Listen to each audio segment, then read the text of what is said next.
성도 여러분은 혹 돌에 맞아 본 적이 있습니까? 제 어린 시절 주일이면 교회 앞 놀이터에서 이게 친구들과 종종 놀았는데 이날따라 친구들과 남자 아이들과 이상한 놀이를 하기 시작했습니다. 제법 큰 놀이터였는데 각자 팀을 나눠서 진영을 딱 만들어서 이제 서로에게 돌을 던지는 소위 전쟁 놀이를 하기 시작한 겁니다. 근데 꽤 거리도 있었고 또 사실 숨을 때도 있어서 그렇게 위험하지 않다 생각이 들었는데 갑자기 한 친구가 돌이 아니라 그 빈 음료 캔이 거기에 있어가지고 돌을 담아 폭탄을 만들어서 던졌습니다. 근데 그게 하필 저를 향해 날아오고 있었습니다. 불행 중 다행히도 정면으로 맞진 않고 이제 제 볼을 탁 스치면서 이렇게 지나갔는데 그래도 통증이 너무나 심해서 참 그 어린 나이에도 눈물이 나오기도 전에 욕이 먼저 나오더라고요.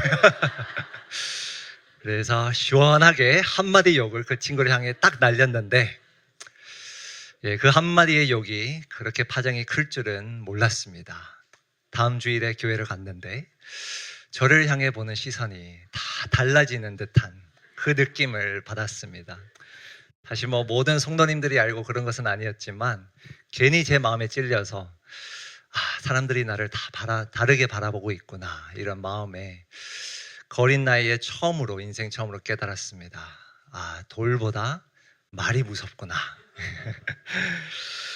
여러분, 돌에 맞는 것도 참 서럽고 아프지만 때로는 돌보다 참 말이 더 아플 때가 있습니다.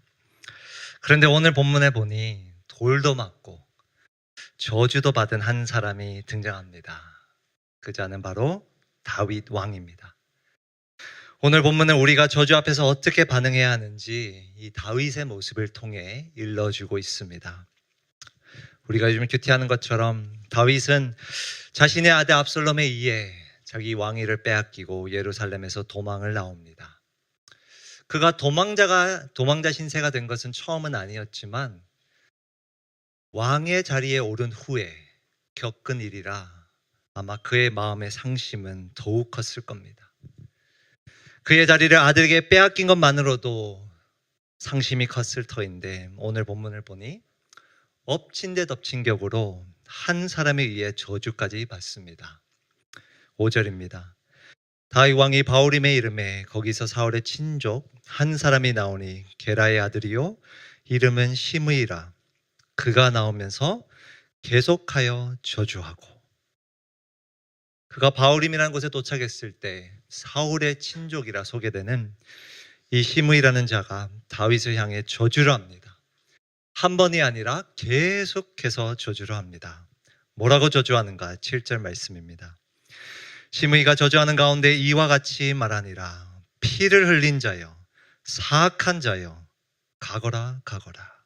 점잖게 번역했지만 이 가거라는 사실 의미를 살리면 꺼져라 꺼져라 그렇게 외치는 겁니다.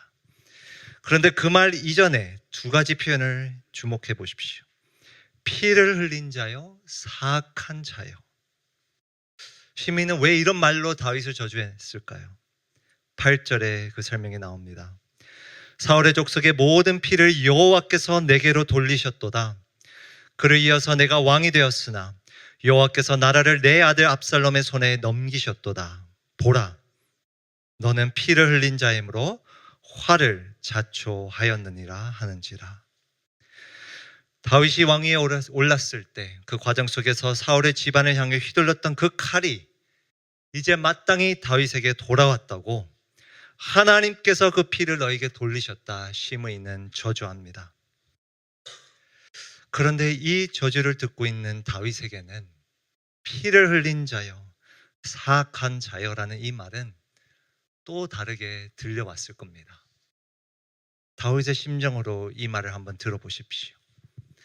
피를 흘린 자여, 자신이 충신 우리야를 죽인 과거의 죄가 떠올랐을 겁니다.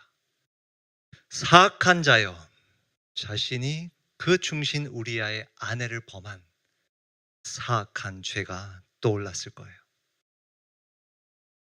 시므이는 계속해서 저주하며 퍼부었던 그 말 가운데 이 두 가지 말은 다윗의 마음에 확 꽂혔을 겁니다. 시므이는 다른 근거로 그에게 그렇게 저주를 했지만 다윗에 있어서는 그의 과거의 죄를 떠오르게 할 수밖에 없는 가슴 아픈 말로 들렸을 겁니다. 죄책감에 시달리게 하는 말이었습니다. 그뿐만이 아닙니다. 6절을 보십시오. 또 다윗과 다윗 왕의 모든 신하들을 향하여 돌을 던지니, 또 13절에 넘어가 보시면 시므이는 산 비탈로 따라가면서 저주하고 그를 향하여 돌을 던지며 먼지를 날리더라. 시므이도 참 대단합니다. 참 끈질깁니다. 계속해서 저주하고 따라가면서 돌까지 던집니다. 여러분, 이 돌을 던지는 행위는 단순히 물리적인 위협을 가하는 행위가 아닙니다. 이것 역시도 저주를 나타내는 행위입니다. 이스라엘 백성들은 누구에게 돌을 던졌는가? 모세오경에 보면 특정한 죄는, 하나님 앞에서 범한 특정한 죄에 대해서는 돌로 그 사람을 쳐 죽이라는 명령들이 있습니다. 그리고 그 죄 중에 하나는 바로 이웃의 아내를 범한 죄도 포함됩니다. 시므이가 돌을 던지며 그저 물리적인 위협을 가하는 게 아니라 다윗을 향해 저주하는 겁니다. 이 자는 돌로 쳐 죽여 마땅한 자다. 죄인이다. 그를 향해 저주를 하는 것입니다. 여러분, 오늘 이 본문은 그닥 길지 않지만 다윗이 예루살렘에서 왕위를 빼앗기고 쫓겨나자마자 어떤 일을 당했는가 자세히 기록하고 있습니다. 아들에게 쫓겨난 것만으로도 상처가 깊었겠지만 그 도망가는 길에 우연히 만난 이 시므이라는 한 사람을 통해 다윗은 깊은 죄책감과 깊은 상처를 받을 수밖에 없는 저주를 계속해서 듣습니다.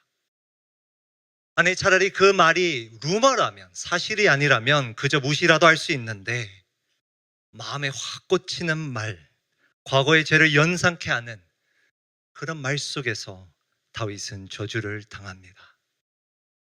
이 왕의 심정을 한번 헤아려 보십시오. 작년 이맘때쯤 저는 막내가 이제 초등학교에 입학하게 되면서 사실 셋째 처음으로 입학식에 좀 참석하게 됐습니다. 그래서 입학식을 딱 하고 나서 교감 선생님이 나와 이제 부모님들과 남겨놓고 이제 안내를 하시는데 너무나 충격적인 말을 하나 듣게 됐습니다. 이 자녀들이 만약 핸드폰을 갖고 있다면 당부를 하셨던 말씀이 단톡방을 개설하지 못하도록 꼭 막아주십시오라는 요청이었습니다. 그래서 저는 처음에 왜 그런가 이렇게 듣고 보니 요즘 이 초등학생들이 단톡방을 만들어서 학급 친구들에 대한 루머를 퍼뜨리고 왕따를 시킨다는 이야기였습니다. 참 너무나도 무서운 세상 속에 우리 자녀들이 살고 있구나라는 생각을 했습니다. 사실 지금 이 시대는 입에서 나오는 말보다 더 무서운 건 손으로 작성하는, 타이핑하는 글들이 아닌가도 싶습니다. 너무나 쉽게 사람들을 향해 저주하고 말로 사람들을 무너뜨리고 깎아내리는 그런 세상 속에 우리는 살고 있습니다. 우리는 다윗처럼 왕위의 자리에서 쫓겨난 경험은 못해도 누군가의 말에 의해 깊은 상처를 받은 경험은 다 합니다. 저처럼 돌에 맞은 경험은 없을 수는 있어도 누군가의 그 말에 의해서 마음이 다친 경험들은 다 해보았을 겁니다. 가장 가까운 가족이나 내가 너무나 신뢰했던 그 누군가로부터, 아니 이제는 나를 전혀 모르는 그 누군가의 말로 인해 고통을 겪게 되는 시대입니다. 어쩌면 지금 이 순간 그런 상처 속에서 헤매고 있는지 모르겠습니다. 이와 같은 저주 앞에서, 상처가 되는 말 앞에서 우리는 어떻게 반응해야 할까요? 다윗은 어떻게 반응했을까요? 9절입니다. 수르의 아들 아비새가 왕께 여짜오되 이 죽은 개가 어찌 내 주 왕을 저주하리이까? 청하건대 내가 건너가서 그의 머리를 베게 하소서 하니. 당시에 사이다는 없었겠지만 다윗이 이 말을 들었을 때 고구마를 먹다 사이다를 마신 기분이었을 겁니다. 이 죽은 개가 어찌 내 주 왕을 저주하리이까. 아비새가 시미를 그냥 욕하는 것처럼 보이지만 사실 이 말은 성경 말씀에 근거한 말입니다. 출애굽기에 보면 하나님 외에도 그 하나님의 백성의 지도자를 저주하지 말라는 말씀이 분명히 있습니다. 그는 그 구절을 근거로 지금 왕을 저주하는 그 시므이를 마땅히 죽여야 한다고, 내가 가서 그 목을 베겠다고 요청을 합니다. 여러분 같았으면 어떻게 했을까요? 아마 저라면 이 아비새의 말이 끝나기도 전에 바로 보냈을 겁니다. 그런데 다윗은 이렇게 반응합니다. 10절, 왕이 이르되 수르야의 아들들아, 내가 너희와 무슨 상관이 있느냐? 내가 너희와 무슨 상관이 있느냐? 이 표현은 아비새가 서운할 만큼 그와 거리를 두는 표현입니다. 나는 너와 다른 선택을 하겠다는 단호한 거절입니다. 다윗은 왜 아비새의 제안을 거절했는가? 우리 남은 10절, 11절 조금 길지만 한 목소리로 함께 읽겠습니다. 시작. 그가 저주하는 것은 여호와께서 그에게 다윗을 저주하라 하심이니 내가 어찌 그리하였느냐 할 자가 누구겠느냐 하고, 또 다윗이 아비새와 모든 신하들에게 이르되 내 몸에서 난 아들도 내 생명을 해하려 하거든 하물며 이 베냐민 사람이랴. 여호와께서 그에게 명령하신 것이니 그가 저주하게 버려두라. 다윗은 자신을 향해 저주하고 있는 그 시므이를 단번에 죽일 수도 있었지만, 그의 명령 한마디면 지금 듣고 있는 그 저주를 차단할 수도 있었지만 도리어 저주하게 버려두라 말합니다. 왜 이렇게 반응하고 있나요? 이 대답 속에 우리가 주목해야 할 단어는 바로 여호와께서입니다. 여호와께서. 10절입니다. 여호와께서 그에게 다윗을 저주하라 하심이니 내가 어찌 그리하였느냐 할 자가 누구겠느냐. 또 11절. 여호와께서 그에게 명령한 것이니 그가 저주하게 버려두라. 여호와께서. 다윗은 지금 충분히 감정에 의해서, 아니 논리적으로 그 말씀에 근거하여 시므이를 죽일 수도 있었지만 계속해서 퍼붓는 그 저주를 듣고 있는 동안, 돌에 맞는 동안 그는 여호와께서라는 이유로 그를 그냥 둡니다. 여러분, 이 표현은 시므이가 다윗을 향해 저주했던 그 표현 속에도 그대로 있습니다. 여호와께서 피를 내게 돌리셨다. 여호와께서 나라를 내 아들 압살롬 손에 넘기셨다.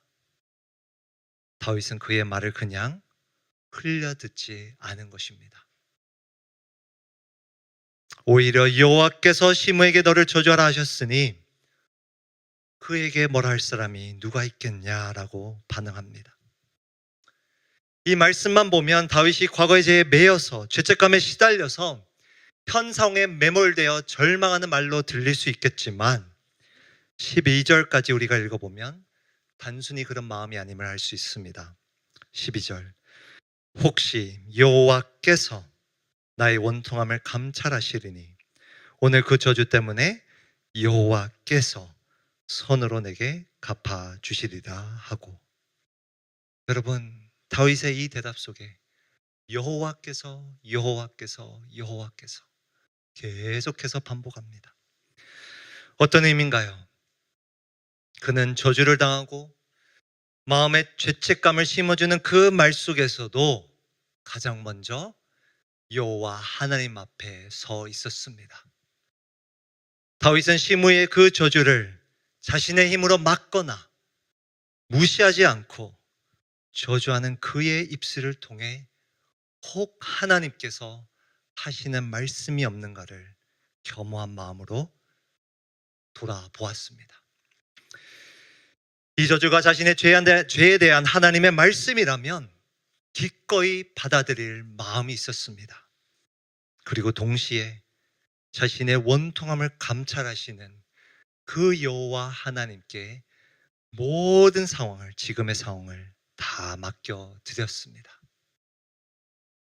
자신의 힘으로 상황을 당장 해결하지 않고 시므의 저주가 하나님의 뜻이라면 달게 받고, 혹 그렇지 않다면 하나님께서 선으로 갚아주실 것을 믿으며 그는 기다렸습니다. 너무나 놀라운 고백이자 다윗의 변화입니다.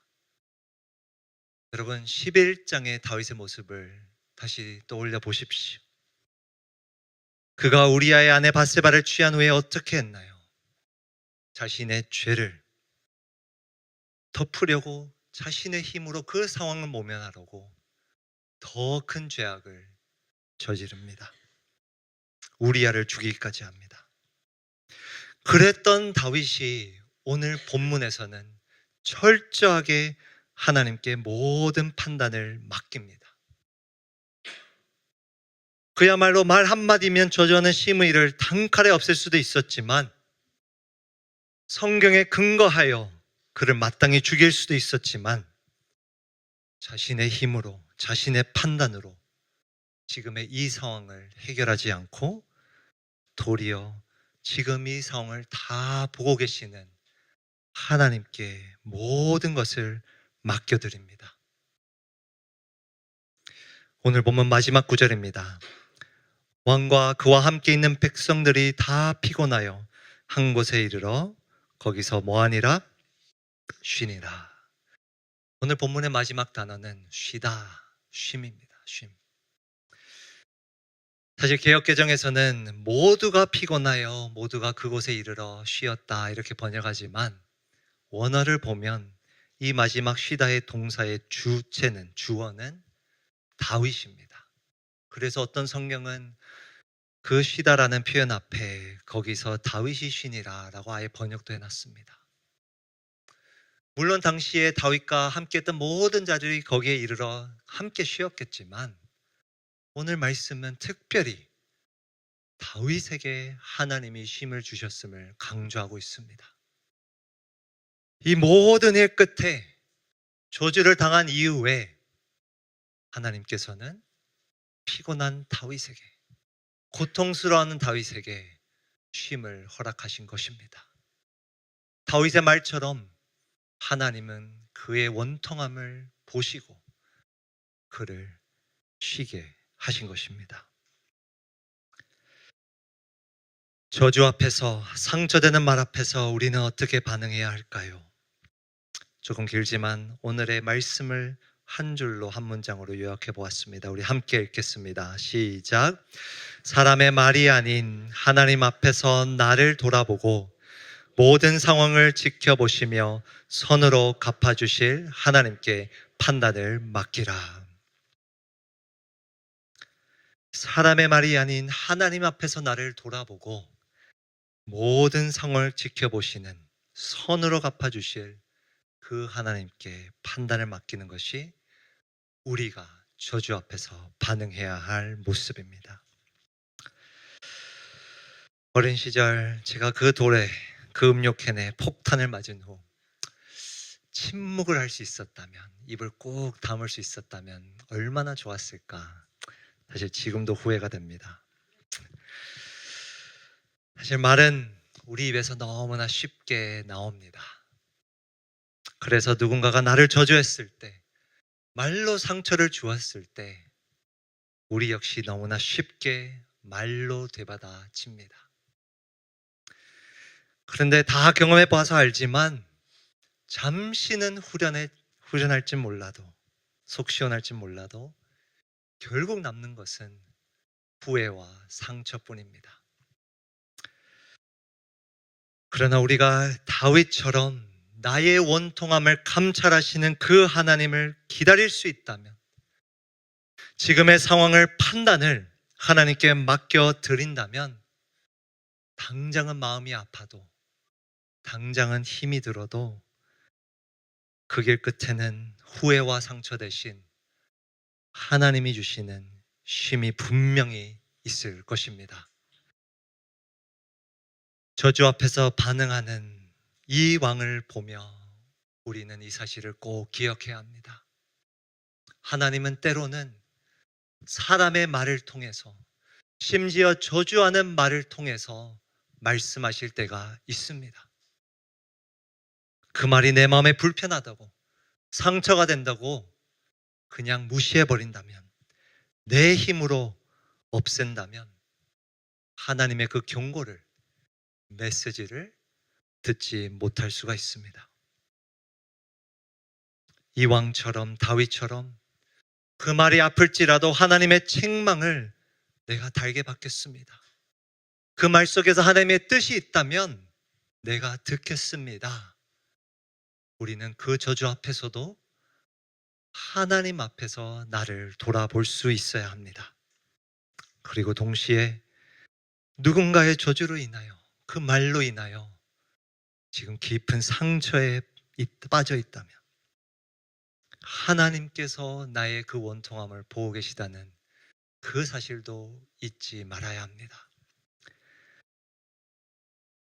사랑하는 성도 여러분, 하나님은 말로 인해 상처받은 그의 자녀들을 그냥 버려두시지 않습니다.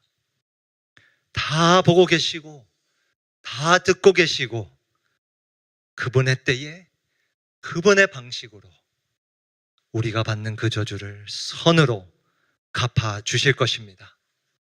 우리가 해야 할 일은 저주 앞에서, 그 말 앞에서 내 힘으로, 내 판단으로 먼저 행하는 것이 아니라 하나님께 모든 판단을 맡겨드리는 것입니다. 19세기의 최고의 설교가 중 한 명, 찰스 펄전 목사님은 젊은 나이에 설교를 워낙 잘해서 인기가 많은 목사였습니다. 그런데 인기도 많은 만큼 비난도 많이 들었다 합니다. 주일 설교 후에 월요일이면 자신의 설교를 비난하는 편지들이 날라왔다 합니다. 그리고 자신의 신학을 비판하는 그러한 글들이 신문 기사로 그렇게 실렸다고 합니다. 그런 비난 속에서 스펄전 목사님은 어떻게 했는가? 모든 비난의 편지를, 또 신문 기사를 다 펼쳐놓고 그 앞에서 이렇게 기도했다고 합니다. 하나님, 이 비난 가운데 사실이 있다면 저를 고쳐 주십시오. 그리고 이 비난 가운데 사실이 아닌 것들이 있다면 내가 주님을 위해서 견디게 하여 주옵소서. 사랑하는 성도 여러분, 사람들의 비난에, 어떤 저주의 말에, 상처에 시달리고 계신가요? 누군가의 말 때문에 깊은 상처를 입고 고통 가운데 계신다면 지금 이 시간 우리도 이 스펄전 목사님처럼 하나님께 함께 기도하기를 소원합니다.